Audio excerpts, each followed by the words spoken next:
Yeah, so over the last year, interest rates have gone up. We've seen really a continued slowdown in building from the peak building period of 21 and 22, where when interest rates spiked, we really dropped off in our production. This last year, we probably increased our deficit somewhere, and we don't have the final numbers yet, but we'll get them soon, somewhere around 5,000 to 8,000 homes shortfall. So our deficit is going to go from 37,000 homes to somewhere in the mid-40s. And so that's really concerning. And so, because our biggest issue is supply, that we just don't have enough places for people to live. And I almost can't go anywhere. And I mentioned, I'm the housing policy guy. We were at the Apple store yesterday, and the girl helping us said, "Oh my gosh, my husband and I are with our baby in my mom's basement." And then I talked to some legislators. I'm like, "Okay, I've got 2 kids living in our basement." And I talked to some lobbyists. "Okay, my son and my daughter are both trying to get a house, and I want to get them out, but I probably have to give them a down payment." And I mean, it really is hitting across all parts of the economic spectrum. It used to be a very low income problem. And now it's people making, over $100,000 a year that can't afford housing. And that percentage and proportion is going up, and that creates really big problems for our society in the future if we don't figure this out. So 35,000 homes in 5 years, is that starter homes? Okay, let me just rephrase that. So 35,000 starter homes in 5 years. Is this a realistic goal? It is a very aggressive goal. It's about double what the market would naturally produce in a normal market, and right now we're actually in a bit of a down market as far as construction goes. By 2030, we're estimated to need about 200,000 new homes in Utah, which represents almost a 20% increase in the number of homes that we need in the next 6 years from what we have today. So we are growing exponentially. Utah is going to continue to become more and more attractive relative to other places in the country. Look no further than Southern California with the fire issue. We're going to see some influx from that, simply because this is a great place to be, and Utah's been discovered. And as we get more PGA Tour events and LPGA Tour events and the Olympics and World Cup and skiing and all of those things put more of a spotlight here. It's a great place to live. We have great people. People come here. They feel welcome. They say, "Wow, I've never been in a place like this. Let's move here." And we want to welcome those people in. But at the same time, we have to be able to provide a place for our kids to have a home. And right now, that's really, really difficult. If you're a renter in Utah right now, you would be have about a 9% chance of owning a home. That's the percentage we're at right now. Utah has a 70% home ownership rate historically. And if we flip that around and we become a 30% home ownership state and a 30% home ownership society, things are going to get very, very challenging. You're going to buy a home for someone in your life, and it's better to buy it for yourself than for your landlord. But we're rapidly losing the opportunity for people to get on the ground floor. So what is the governor's office, and I'm assuming obviously you're very involved with this, what are you doing to reach this goal? So last year we passed several bills dealing with starter homes, and in each of those pieces of legislation we passed, we focused on ownership and starter homes. And we're going to continue on that this year. We're working on some condominium legislation. For the last 15 or 20 years, as a nation and as a state, we've built fewer and fewer condos and fewer and fewer and fewer entry-level condos.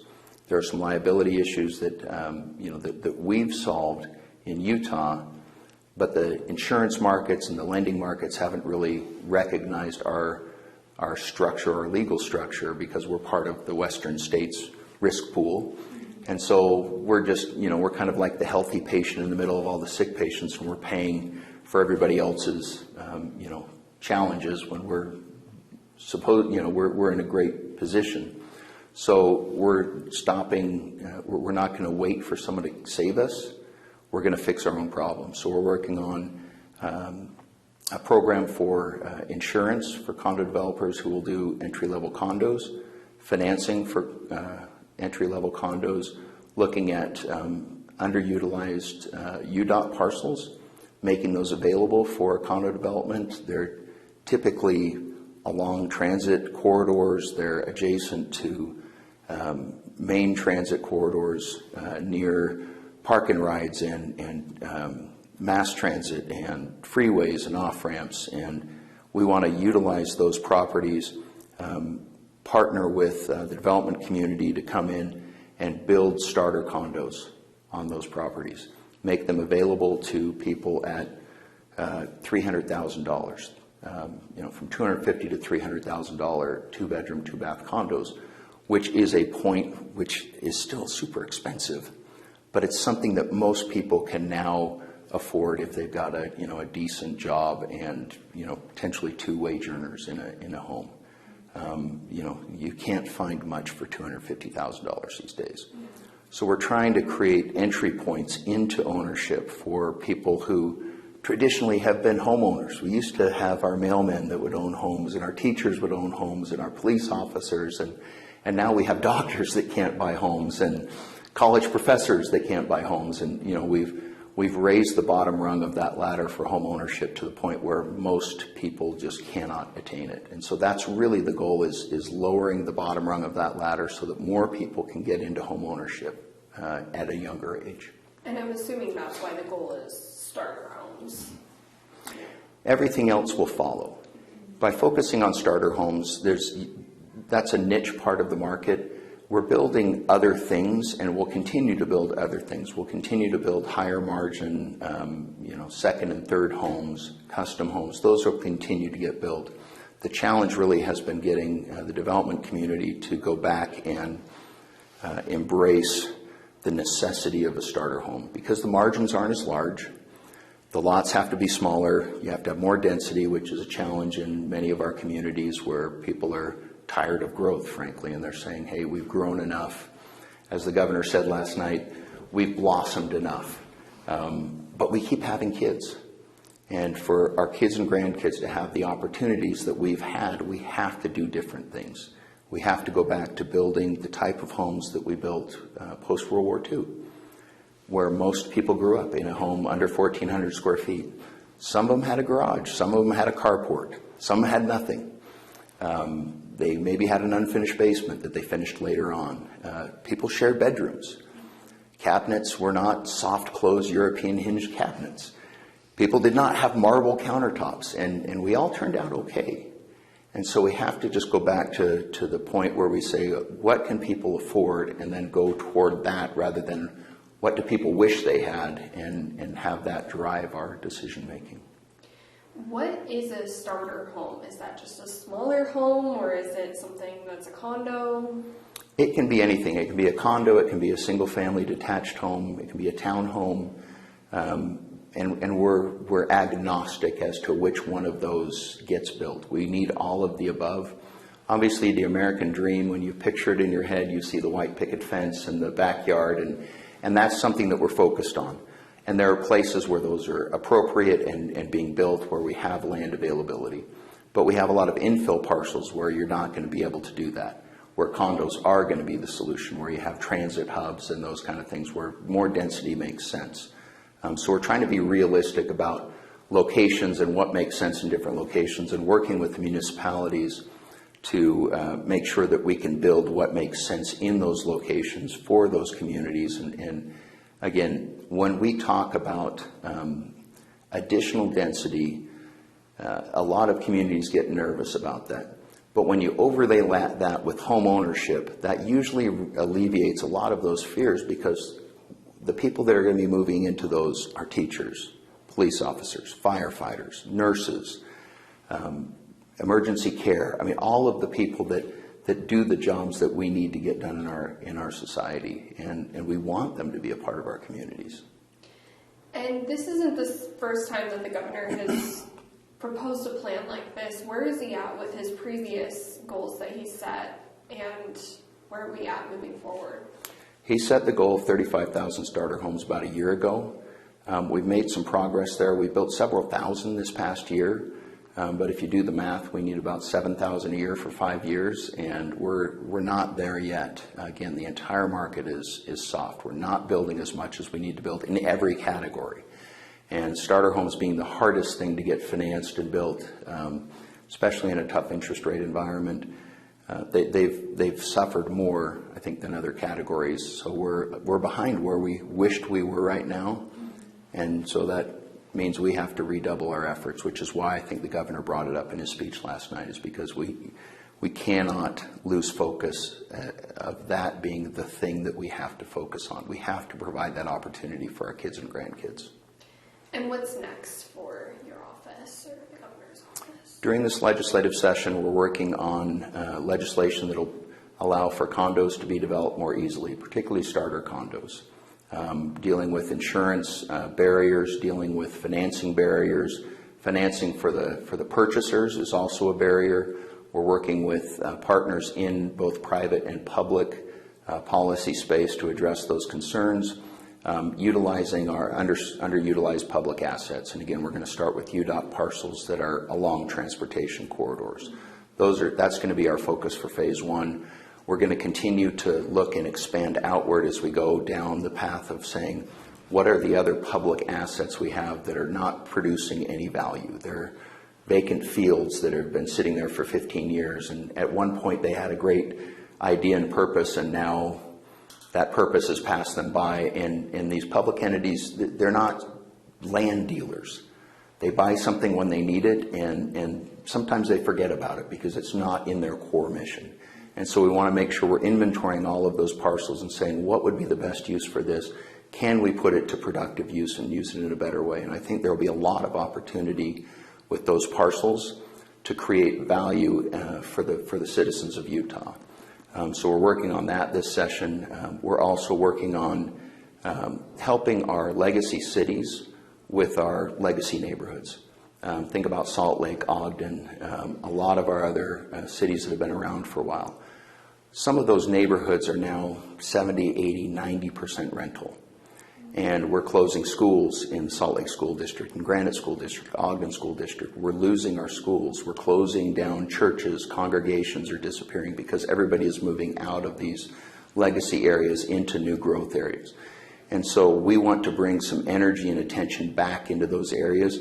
So we're planning on creating a revolving loan fund for the municipalities to purchase those homes, use their grant funding sources that they're already using to refurbish those homes and make them available for ownership, so that you can have people moving back into these neighborhoods in larger numbers than we're doing right now. We're doing a handful here and there.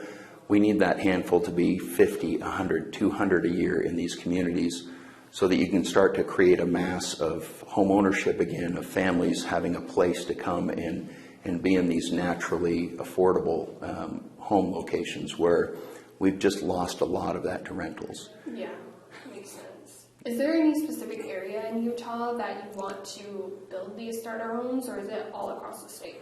We need them everywhere. Obviously, when you're talking, depends on what type of home. If you're talking about single family detached, you're going to be going northern Weber County, western Weber and Davis counties, southern Utah counties, southwest Salt Lake County, where there's, they're at the edge of infrastructure.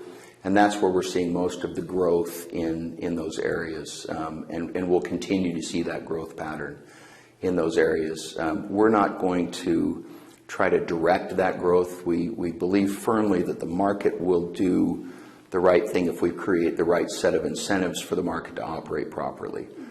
So we want to have a very light touch in manipulating the market, but we also recognize that housing is touched at every level of government, from the federal level all the way down to the HOA. Everybody touches housing. And so recognizing that reality, we want to make sure that that the touch of government is as light as possible, while also directing and ensuring that the incentives are aligned for them to create the starter homes that we need for our families. What about tiny home communities? I know Washington County is currently the one county where you're able to build tiny homes. What about the rest of the state? Are we trying to cut red tapes so that they're more accessible? It's one of the big issues. Local control is one of the issues that comes up on about every conversation when you talk about housing.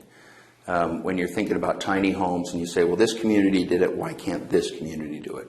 And it's because we have allowed communities to really legislate their own land use to a large degree based on what they want to see in their communities. The reality is we've created a little bit of our own problem by doing that, because we've enabled those who are already there to control who gets to come and join them. And that's one of the big challenges. We're working closely with the League of Cities and Towns to create better balance in that space, because we do need more choice. We need more options. And there's fear around new things. Natural, it's human nature, right? When you say we're going to do a tiny home community, people have a vision that pops up in their head and they think, oh, that means it's going to be this. And the reality is not, the scary thing that they're imagining. And so a couple of successful examples really leads the way for other communities to say, oh, you did it like that. That looks great. We can do it something similar. Think about Daybreak. When Daybreak was first proposed, people were very, very nervous about the density and is it going to really work, and people are going to be crowded and there's not enough. And you go out there now, I mean, it's a wonderful place. You have little parks everywhere. You have walking trails, you have paths and larger parks, and then you have commercial interspersed, and it works very, very well. But before that was done, people were extremely nervous about what that was going to look like. And now we have a great example of how to do that, and we can replicate that model, which we're going to have to do over the next 10 years. We're going to have to replicate and do more Daybreak type developments across the state. We need that volume. Is there anything else you want to add that I didn't ask about? I know it's not a one-size-fits-all. Yeah, the challenge with housing really is that there is no silver bullet. You can't say, if we only did this one thing, or if we only did that one thing, then we'd solve the problem. It's everything from financing to land use to building codes to material supplies to labor. And so all of those things fit together to create this fabric for housing. And so we're trying to be very wise and cautious as we tinker with market forces. And try to just create opportunity rather than mandates. That typically works better in our market-based economy. Mandates typically backfire. We've seen housing projects that have been done, through the 60s and 70s. We did a lot of housing projects throughout the country. Those are all being torn down now because they weren't in alignment with what the market would typically do. And so, if we learn those lessons from previous generations and say, okay, that didn't work. Why? Because it interfered with market forces to too great of a degree. Again, we're regulating housing in a lot of different ways. So we can't say we're not doing any regulation on housing. We're not going to roll back everything. We still want to take care of people's safety and health and make sure that people have a safe, comfortable place to live. But we need to have a lighter touch. We need to allow people more freedom to do what they want to do on their property and with their property. And when that happens, there are examples across the country where housing prices have stayed flat or even reduced a little bit because supply is produced, because we get more of a supply-demand balance. I think I'd just say the governor has set a great tone of let's build. It's an optimistic tone. His tone is that we can expand the size of our communities. We can meet the needs of our children. We can provide them with the future that we want to provide them, and we don't have to sacrifice our quality of life.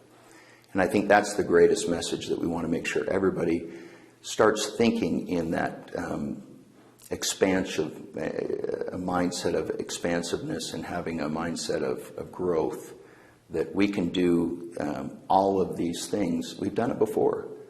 And it just takes vision, it takes grit, and I really believe that we can do it.